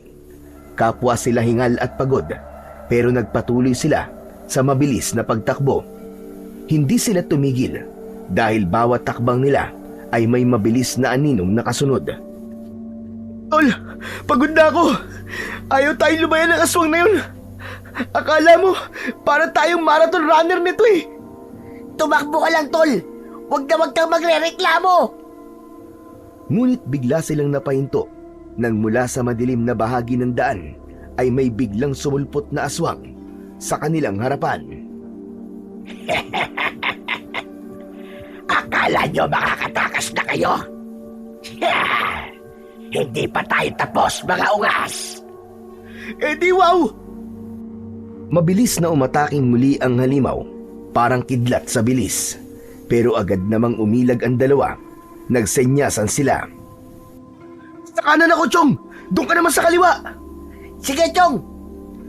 Mabilis silang pumwesto at sabay na umatake. Si Jomar ay hawak pa rin ang tubo, samantalang si Bibong naman ay kinuha ang mutya sa kanyang leeg at mahigpit na hinawakan. Bahala na nga si Batman! Ah! Pinisil niya ang mutya at agad na nagpakawala na naman ito ng nakakasilaw na liwanag. Naramdaman ni Bibong ang kakaibang bilis at gaan ng kanyang katawan. Nakakatalon siya ng mataas at bawat paglapag ng kanyang mga paa ay walang ingay. Bago pa makaporma ang aswang, mabilis na dumulas si Bibong sa pagitan ng mga binti nito at niyakap niya pareho. Idinikit ang mutya sa balat nito. Sigaw ng sigaw ang halimaw dahil sa sakit, dahil sa pagkakalapnos ng kanyang mga binti.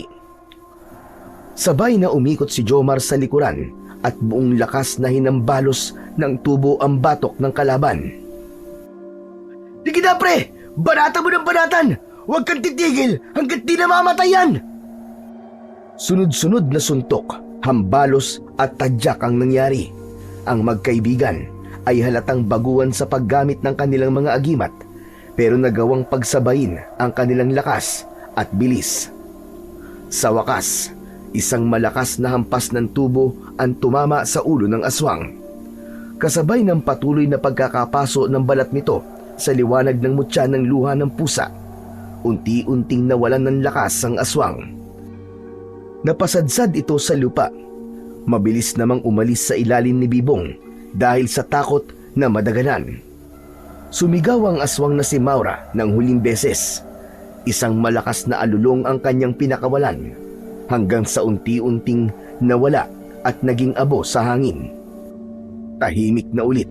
Nagkatinginan ang dalawa, parehong halos mahimatay sa labis na tuwa. Pre, ang galing. Buhay pa tayo. Ayos! Mabuti na lang talaga. Magaling ka sa hatawan, Chong. Ay, grabe. Nagawa talaga natin. Natalo natin yung aswang, Chong. Ang galing natin.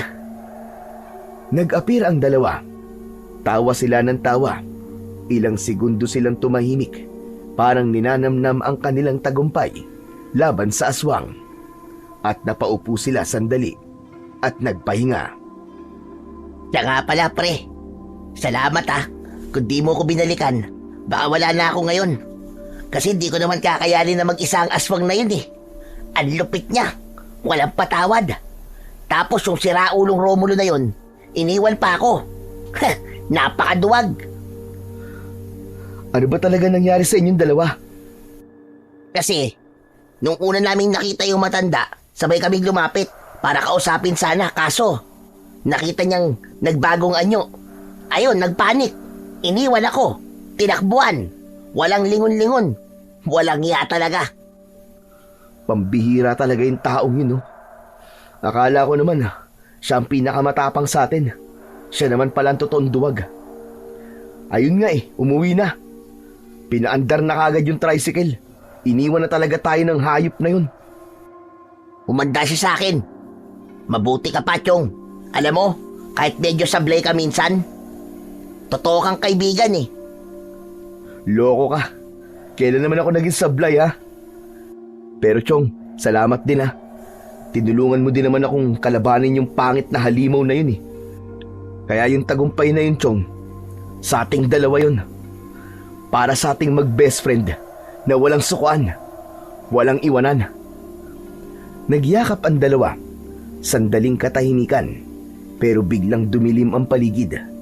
Napatingin sa buwan si Bibong at nakita niyang tumakip ang itim na ulap sa buwan. Umihip din ang malamig na hangin na nagpatindig ng kanilang mga balahibo. Pre, mabuti pa talaga. Kinakabahan na naman ako eh. Parang may masamang mangyayari. Agad silang tumayo, pero napansin din ni Jomar ang mutya sa kamay ni Bibong. May usok na kulay abo. Umiikot-ikot ito sa palad ni Bibong, paakyat sa braso. Pre, yung mutya mo. Ano nangyayari? Ha? Ano to? Tinignan niya ang mutya. Napanganga siya nang makitang may usok nang lumalabas dito. Bukod pa sa parang tumitibok-tibok ang bato na parang may pulso. Pumipintig-pintig. Bitiwan mo na, pre! Bitiwan mo! Hindi pwede! Kay Lolo Tochong eh! Magagalit sa akin yun! Ayaw bitiwan ng binata ang mutya dahil alam niyang bawat anting-anting ay mahalaga para sa kanyang lolo. Ang mga ito ang kanyang buhay at parang itinuturing na mga alaga o anak ang kanyang mga agimat. Kaya naman, kung hindi niya maibabalik ang mutya sa kanyang lolo, alam niyang magdadamdam ang matanda sa kanya. Ngunit bumilis ang tibok ng kanyang puso nang maramdaman ang dumaloy na kuryente mula sa mutya. Mula sa kanyang palad, paakyat ng braso hanggang sa kanyang balikat. Umiinit din ng umiinit ang kanyang balat. Biglang napaatras si Bibong at napasigaw. Pre! Aray! Ang init! Ang init talaga! Pre! Tanggalin mo na yan, pre! May mali dyan! Hindi yan normal! Sinubukang hilahin ni Jomar ang kwintas sa palad ni Bibong, pero hindi niya ito matanggal. Parang nakadikit na ito sa balat. Para bang may humahawak dito na hindi nakikita. Tila may sariling buhay ang mutya. Ayaw na matanggal, Chong! Anong gagawin natin? Ah! Anong klaseng mutya ba yan?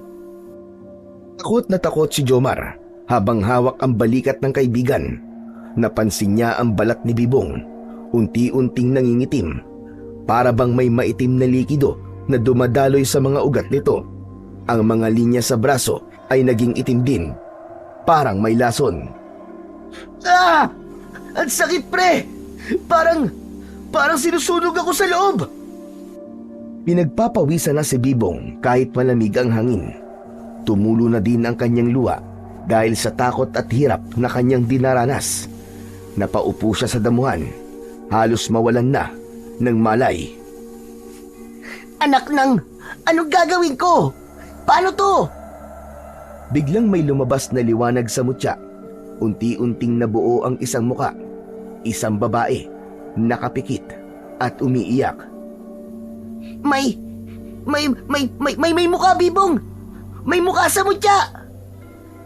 Maya-maya, ang liwanag na nabuo ay biglang lumapit kay Jomar. Nag-iba ito ng anyo.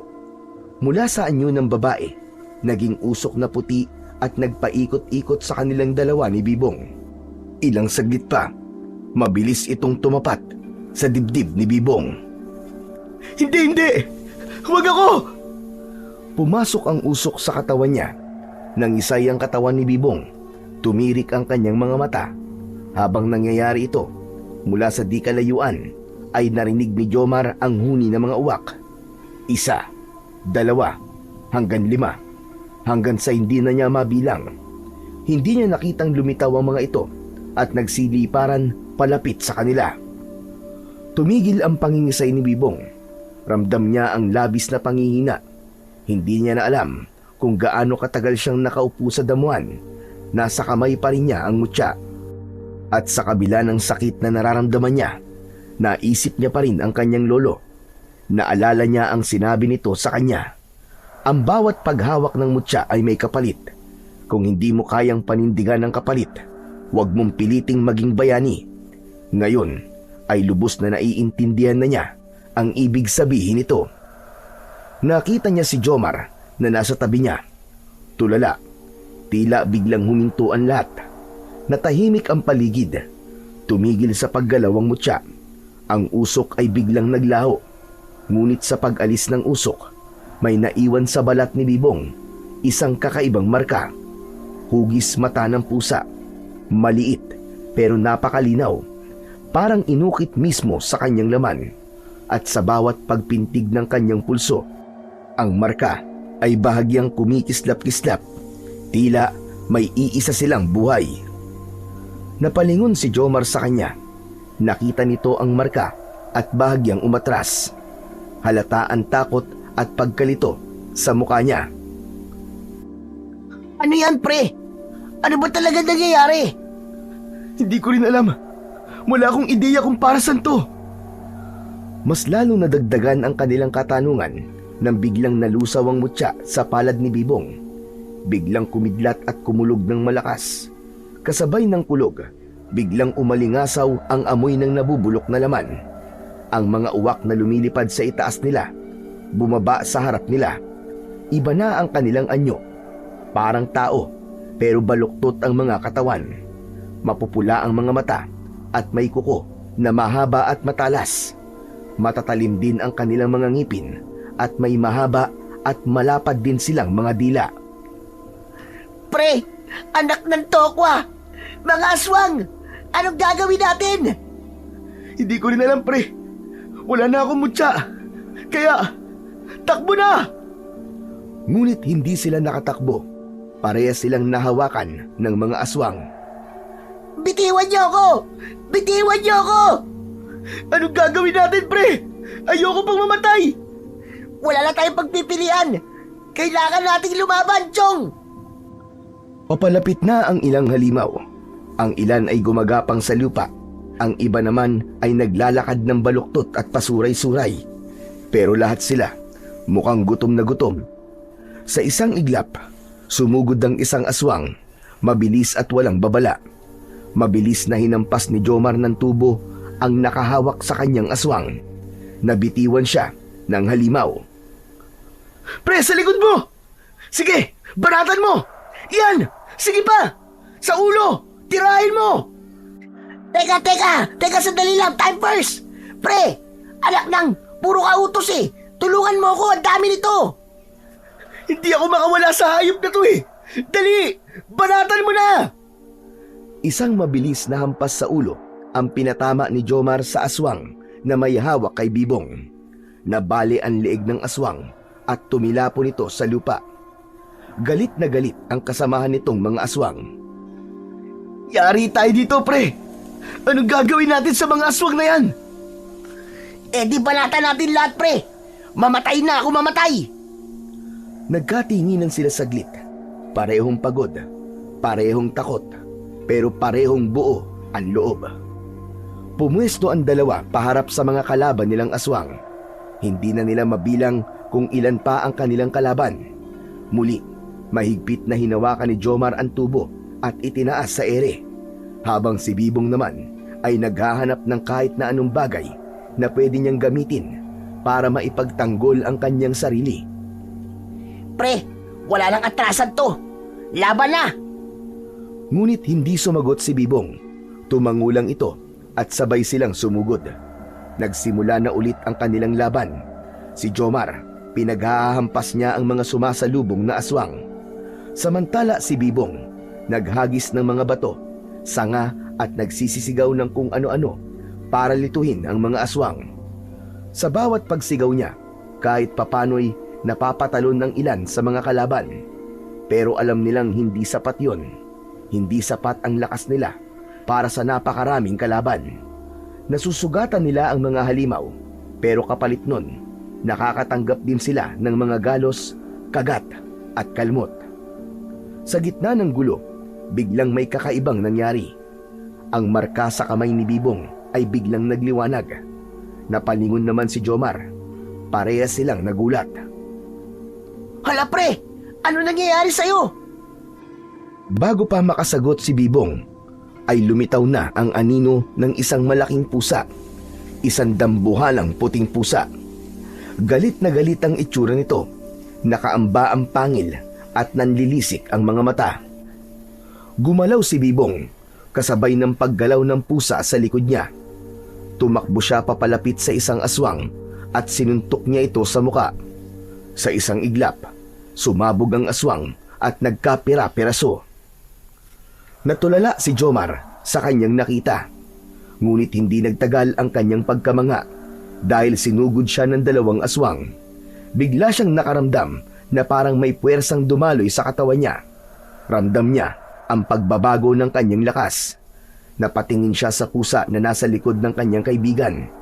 Naramdaman niya ang enerhiya ng pusang anino ay hindi lang kay Bibong. Dumadaloy din ito sa kanya. Naging mas mabilis ang kanyang kilos. Nakatama siya ng isang solidong hampas sa ulo ng isang aswang. Halos gumulong ito sa lupa bago tuluyang namatay. Samantala si Bibong naman ay nakarinig ng isang tinig. Parang may bumubulong sa kanyang tenga. Sinasabi nitong gamitin niya ang liwanag. Napakurap siya. Biglang nag-iba ang kanyang paningin. Naging mas malinaw ang lahat. Sa katawan ng bawat aswang, nakita niyang may mga suot silang parang mga kwintas. Hindi ordinaryong kwintas ang mga yon. Ang bawat piraso ay may nakasabit na mutya.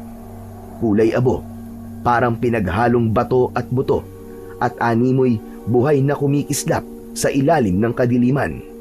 Hindi basta aksesorya ang mga yon. Alam niya, nararamdaman niya, na yon ang nagpapalakas sa mga kalaban. Yun ang dahilan kung bakit matitibay at mababangis ang mga aswang na kanilang kaharap. Pre, yung mga kwintas nila, may mutya din sila. Doon galing ang lakas nila. Oh, anong gagawin natin? Hindi na sumagot si Bibong. Kumilos siya, gamit ang bagong lakas na dumadaloy sa kanya. Mabilis niyang inatake ang isang aswang. Sinadya niyang puntiryahin ng kwintas. Sa isang galaw ng kamay, tinamaan niya ang mutya gamit ang isang bato. Nabasag ang kwintas. Kasabay nun, nagsisisigaw sa sakit ang aswang.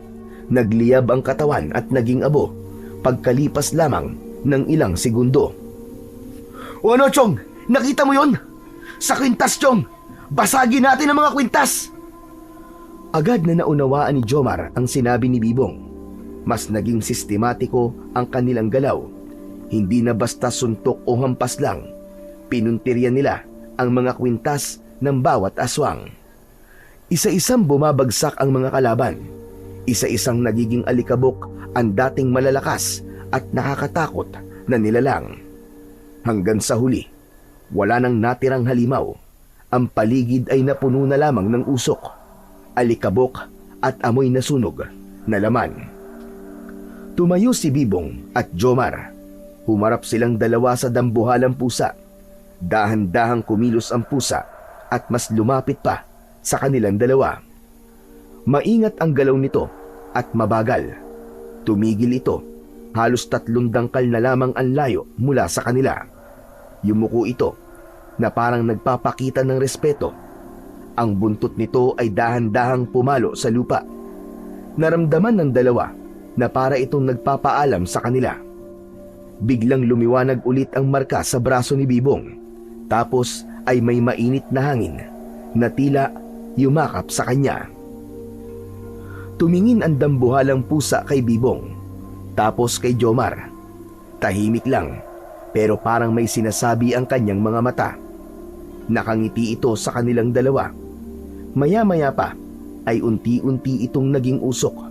Nagpaikot-ikot ito sa katawan ni Bibong at sa huli, pumasok na sa marka na nasa kanyang braso. Nakita mo yun, pre? Pumasok sa iyo yung pusa. Ibig sabihin, nasa iyo na ang mutya. Oo pre, kitang-kita ko.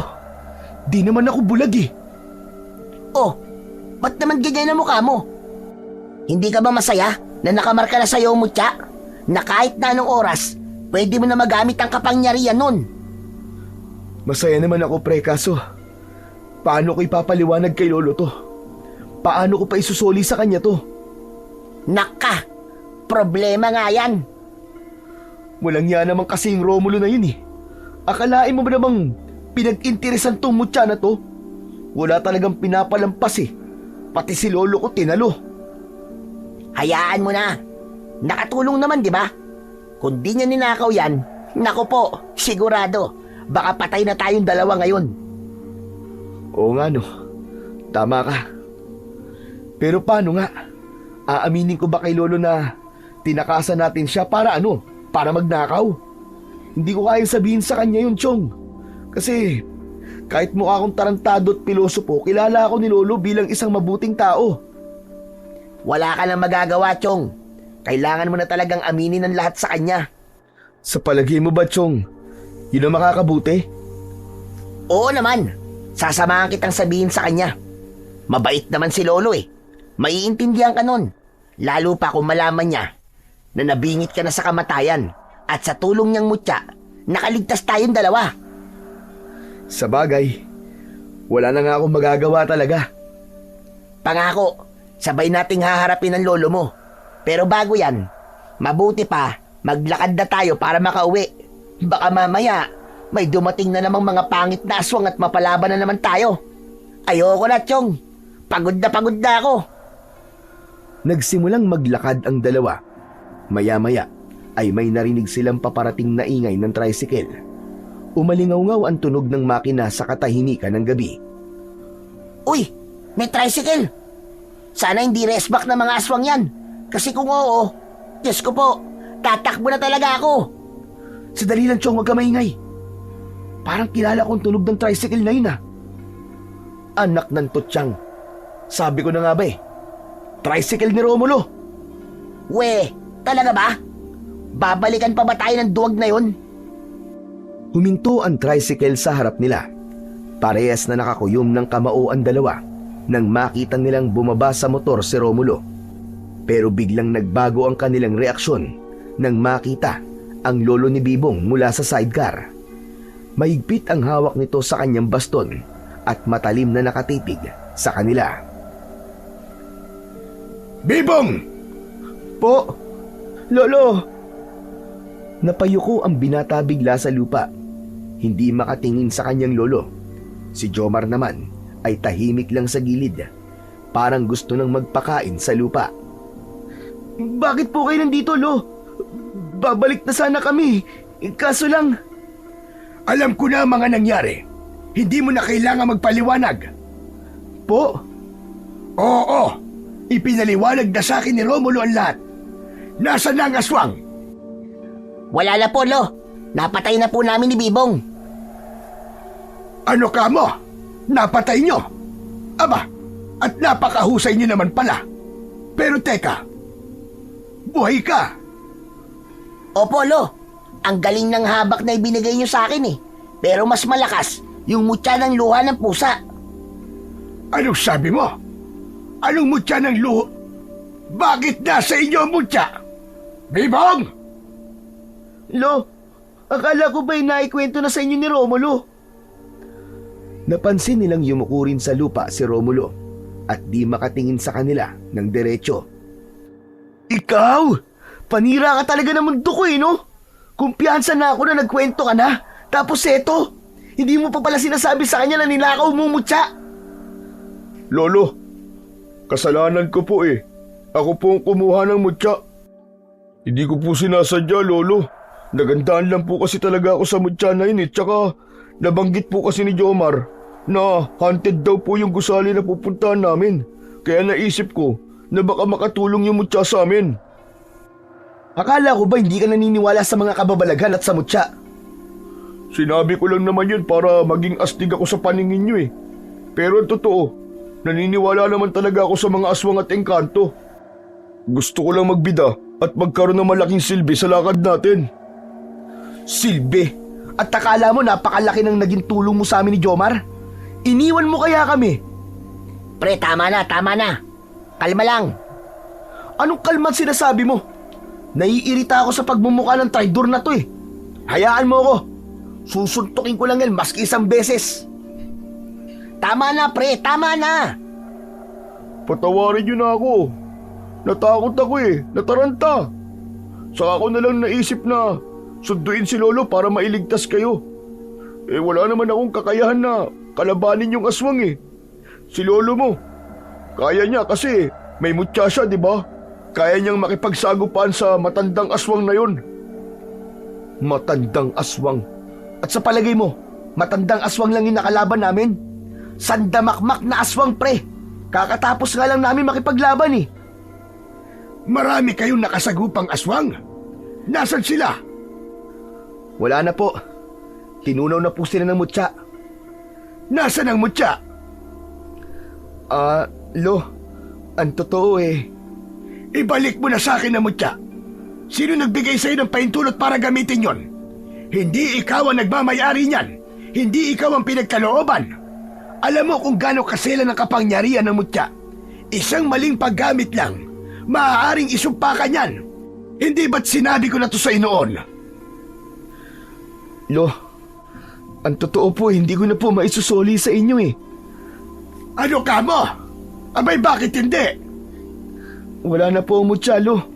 Natunaw po. Tapos, pumasok po sa loob ng katawan ko. Ito po, nag-iwan pa nga po ng palatandaan. Anong pumasok sa'yo? Diyos ko! Ibig sabihin, Hindi ko naman po ginusto, Lo eh. Napatitig siya sa braso ng kanyang apo at saka napahinga ng malalim. Tumahimik siya saglit at saka napakamot sa kanyang batok. ang lakas ng enerhiyang nanggagaling dito, apo. Kung sumalib sa'yo ang mutya, ibig sabihin, nakipag-isa na sa'yo ang mutya. Ikaw ang pinili nito. Biglang nagsalubong ang kanilang mga tingin.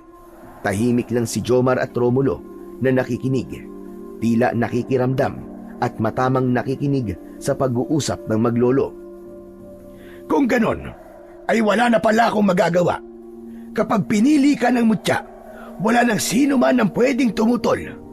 Pero apo, sinasabi ko sa'yo, malaking responsibilidad ang nasa iyong kamay. Sana magamit mo ang mutya na yan sa mabuti. At sana magampanan mo ang mga tungkulin mo bilang isang bagong antingero. Ano po, Lo? Antingero na po siya ngayon? Oo, maski naman ikaw, antingero ka rin, hindi ba? Di ba't nakaligtas ka sa tiyak na kamatayan at nagamit mo ng mahusay ang iyong habak? Ibig sabihin nun, nakikiisa na sa inyo ang inyong mga mutya at anting-anting. Teka, ba't sila lang? Eh ako, paano naman ako? Anong ganap ko dito? Ano pa, edi driver, paandarin mo na tong tricycle mo at ihatid mo na kami sa bahay. Teka, hindi pa pwede yun. Lo, bakit ako? Bakit wala akong mutya? Marami ka pang kailangan ipaliwanag sa akin, Romulo. Hindi ka pa absuelto sa ginawa mo dito sa dalawa mong kaibigan. Kailangan mo munang pagbayaran ang mga naging pagkukulang mo. Sorry na nga sa inyong dalawa. Di na mauulit, promise. Tumingin si Bibong kay Jomar, ngunit parehas pa ring hindi sila umiimik. Alam ko naman na sablay talaga yung ginawa ko eh. Pero kasi natakot lang talaga ako eh. Kinapos ako sa tapang para harapin ang aswang na yun. Pasensya na talaga mga Chong. Sige na nga. Sa bagay, maski naman tinakbuhan mo kami, may nagawa ka namang mabuti sa amin. Kung hindi mo kinuha ang mutya ni Lolo, baka wala na kami ni Bibong ngayon. Pero heto kami ngayon, buhay pa. Kaya may chance na patawarin ka namin. Ano sa tingin mo, Bibong? Oo na. Pero Chong, sana wag na mauulit ha. O siya, sige na. Sumakay na kayo sa tricycle at umuwi na tayo. Ngayong maayos na kayo, simulan nyo na rin mag-usap kung paano kayo maaabsuelto sa akin at kung paano nyo ipapaliwanag ang mga kalokohang ginagawa nyo. Nagkatinginan ang tatlo matapos marinig ang mga sinabing yun ni Lolo Oyo. Halos sabay-sabay silang napangiti. Sumakay na sila sa tricycle at sinimulan ng paandarin ito ni Romulo. Halos mag-uumaga na nang dumating sila sa bahay at dun nga, nagsimula ng sermonan sila ni Lolo Oyo. Mga aral sa buhay na kanilang dapat na mapakinggan para hindi sila magtuloy-tuloy sa kanilang mga ginagawang masama. Marami silang napulot na aral, kaya naman ang bawat isa ay nangako na hindi nauulit at susubuking ituwid ang lahat ng kanilang mga pagkakamali. Pagkalipas ng 2 taon, tuluyan nang graduate ang tatlo sa kolehiyo. Lahat sila ay nagsumikap sa pag-aaral. Si Bibong ang mas nagpursigi na maisakatuparan ang kanyang pagiging pulis. Tinulungan siya at sinuportahan ni Lolo Oyo at ng dalawa nitong kaibigan. Nag-review siya ng mabuti para sa exam at sa panahong yun, halos bumigay na ang katawan at isip niya. Ngunit palihim siyang tinutulungan ng mutya. Hindi sa paraang pandaraya, kundi pinapatatag nito ang kanyang loob at pinapatalas ang kanyang isipan. Naipasa niya ang exam at tuluyan na nga siyang naitalaga bilang isang pulis. Labis-labis ang saya ni Lolo Oyo. Halos maiyak ito habang tinitignan ang suot na uniforme ng kanyang apo. At sa mga sumunod na buwan sa kanyang serbisyo, unti-unti nang naging bahagi ng kanyang trabaho ang kapangyarihan ng mutya. Kahit hindi niya ito hayagang ginagamit, naroon ito palagi. Kapag napapasabak siya sa mga engkwentro, himalang hindi siya tinatablan ng bala. Dahil doon ay naging puspusan ang saya ni Bibong. Ginamit niya ang mutya hindi para manakot o magyabang. Ginamit niya ito para magligtas. Sa kabila ng pagiging abala niya sa kanyang trabaho, ay may isang bagay na hindi kinakalimutan si Bibong. Na hindi lang siya isang pulis, isa din siyang tagapangalaga at isang antingero na may kapangyarihan na nanggaling sa mutya ng luha ng pusa.